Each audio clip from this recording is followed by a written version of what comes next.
Hi, this is Alex from PHP Academy, and welcome to this CSS tutorial on the before and after pseudo elements. In this tutorial, we are going to discuss what a pseudo element is and how it works with our web page. We're also going to go ahead and start to insert some pseudo elements using before and after, so we're using before and after to do this. We're going to just take a brief look at obviously the syntax and then some additional things that we can do to make this a bit more useful. So first of all, what's a pseudo element? Well, when we talk about a pseudo element, we talk about an element that's not actually part of the DOM. It's a style. It's something that the user can visually see, but isn't actually part of your markup. So for example, let's go ahead and create a paragraph and just get an example in here so we can see what we mean. So I'm going to create a paragraph of text. So I'll just say this is a paragraph. And if I come over to my browser, you can see that I've just got the text here. This is a paragraph. So all we have now on our page is a paragraph. Now what I'm going to do is I'm going to give this a class, and I'm just going to say, I don't know, let's call it first. What we're going to be doing is we're going to be using this rubbishly chosen class name to insert a pseudo element before and after this element, and we'll talk a bit more later about where these pseudo elements are inserted. So let's go ahead and get on with the example. I've got my primary.css style sheet linked in. So let's go ahead and select first. Now to use the before or after pseudo element, we use a colon. You may see double quote colon, but the CSS3 syntax is reduced to a colon, just to save an extra character, I guess. So we say first, and then we say either after or before. And essentially what this does is it will insert what you specify before or after the element. So let's go ahead and say after. Now we need to specify a property that you may not have come across before if you haven't dealt with this, and that is content. Now content allows us to specify what's actually inserted. So for example, if I wanted to insert, I don't know, a smiley face after this paragraph, I can do so by specifying this within these quotation marks on the content element. So let's go ahead and look at how this has affected our page. Now you can see that the smiley face has been inserted after the paragraph. I'll just go ahead and pop a space in here so it's a bit easier for us to see. So we've got the colon here and the bracket. You'll notice that when I select the text, it doesn't actually allow me to select this smiley face, which is fair enough because it's not part of our DOM. We can't select it. It's like a fake object, if you like. So let's go ahead and inspect this element, and we'll check out what actually, what we can see within our DOM. And you can see that we can't actually see the smiley face here. We've got this is a paragraph, but no smiley face here, no smiley face here, or anywhere around here, nothing. This is all we can see on the page. We can, however, see our pseudo styles just here. We're using the after element, and that's just shown here. And I've also just been reminded by Chrome that in actual fact for pseudo elements or pseudo elements we should be using a double colon. There isn't any difference in using a double colon or a single colon. The only difference the only reason that we use single and double colons is to differentiate between pseudo elements, so like this, and then pseudo classes like, for example, hover. Okay, so I'll use the double colon syntax just so you're aware of this, but it doesn't really make a difference in the way it works. So let's go ahead and pop after in there. Okay, so we've looked at our pseudo element and that it's placed it after our element, but where is it actually placed the smiley face? We can't see it anywhere. So where does it actually place it? Well, the answer is it places it within the paragraph, so within the contents of this element. Obviously, because it says after, you might think that it inserts it after this closing p tag. In actual fact, it inserts it within this, but after the end of the content within. So to demonstrate this, we can go ahead and give a background color to this first class. So let's go ahead and say background. Let's say background black and color white, because this is going to demonstrate the point that I'm going to bring up in just a moment. So you can see that we've got the background for this entire paragraph, which spans the entire width of the page, as black, and the smiley face here is contained within this area. Now, if it had actually, placed this outside of the paragraph element, we would see the smiley face perhaps down here on a new line, or if it was displayed, inline block, for example, these two elements, then you would see it on the end here.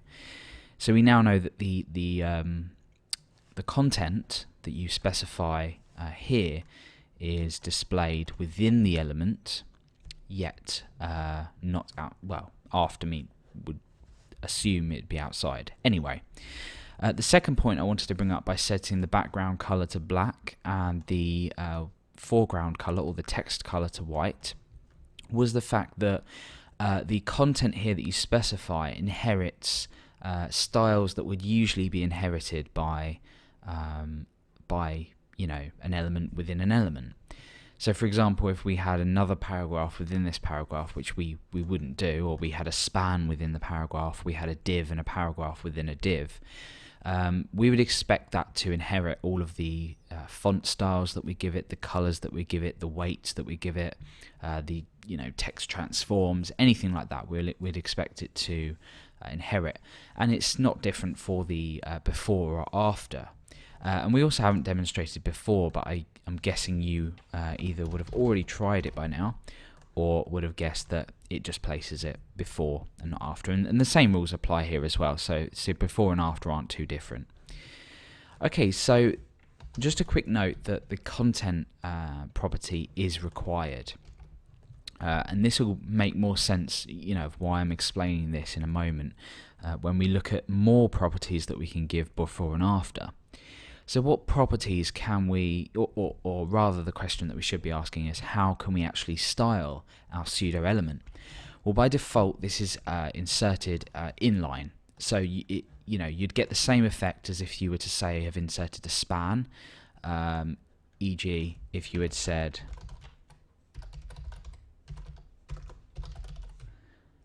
like this. A span is by default inline.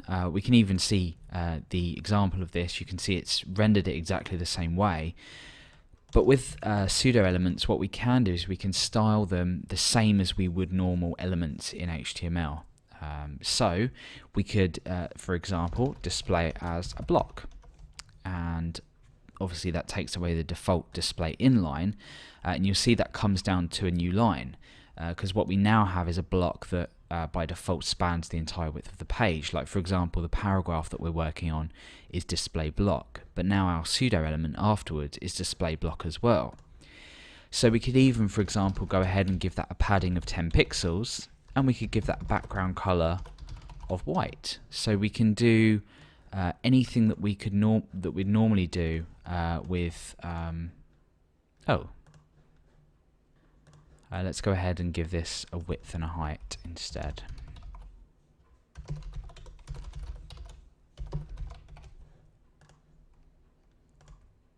Yeah, there we go. So we've got the same effect here. I've given it a background of white.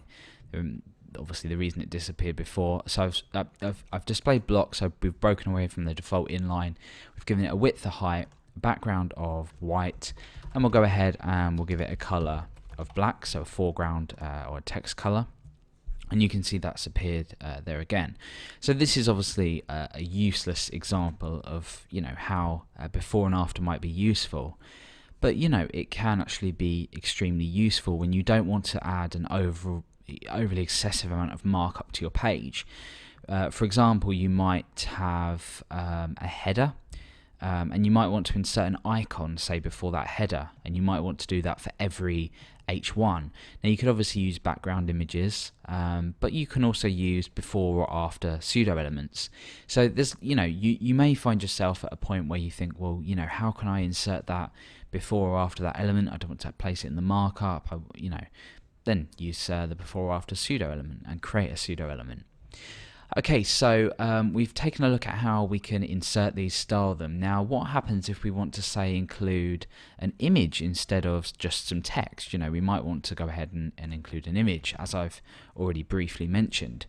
Well, let's go ahead and I've got some images available that I've used in other tutorials. I've got this one here, not too useful at all, but we can go ahead and insert this and just use it as an example. It doesn't really matter what we place in here.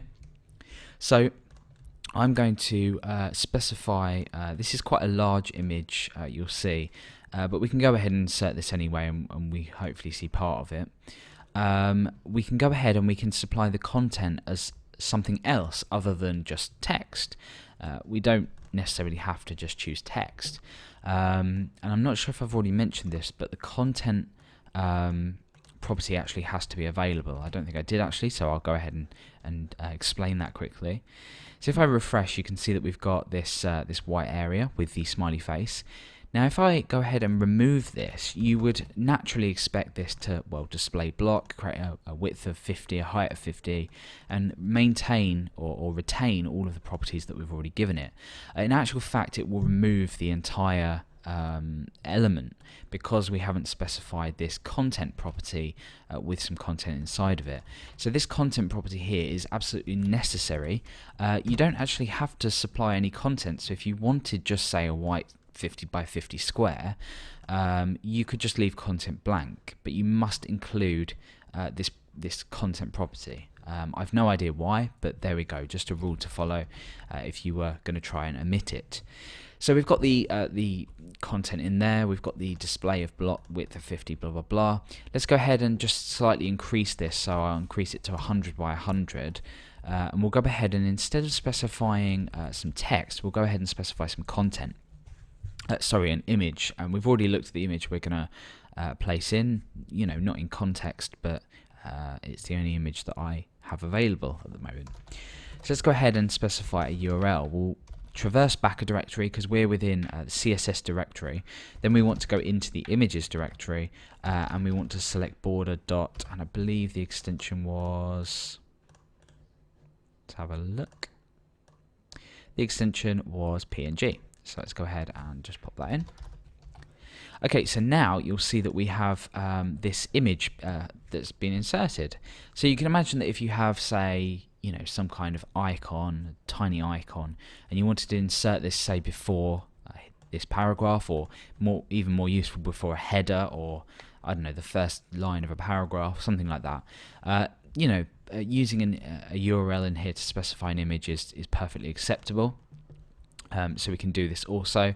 Obviously, if we didn't have these properties in here, you can see this is expanded already. It will just go back to our default after it's displayed inline, so it will display in line with the content that we've already specified here. But have a play around with this. It's a brilliant way to not have to include any additional markup in your page. So depending on how you're using this, it might keep your page file size a bit shorter, but only use this when absolutely necessary. It's not something that just use for the fun of it, and it can actually be very useful. So that's the before and after pseudo elements in CSS.